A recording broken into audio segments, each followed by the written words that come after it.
Les forêts des hauts plateaux de l'ouest du Cameroun sont des lieux sacrés depuis des générations. Réputés pour leur beauté naturelle et leur riche biodiversité, ces paysages abritent également des animaux sauvages, notamment des grands singes, des civettes et des pangolins. Cependant, des décennies de déforestation, de pratiques agricoles non durables et d'expansion de l'agriculture menacent la survie de ces forêts et des espèces qui y vivent.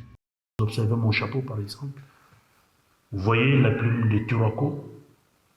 Ces oiseaux ne retrouvaient plus ça que dans la forêt sacrée de Batoufam.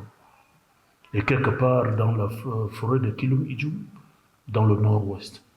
C'est une espèce d'oiseau, une espèce qui est dans la culture.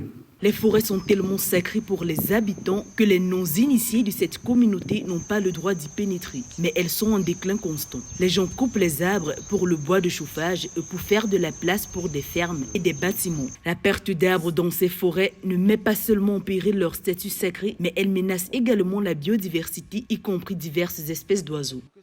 On croyait à Dieu.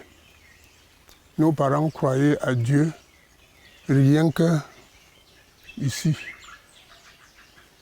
Ces lieux leur servaient de justification. Les dirigeants locaux, tels que le chef de Batoufam, plaident pour la préservation de ces écosystèmes vitaux indispensables à la subsistance et à l'identité culturelle. Les universitaires poursuivent des recherches pour mieux comprendre les causes de la destruction des forêts et élaborer des stratégies de conservation telles que le reboisement.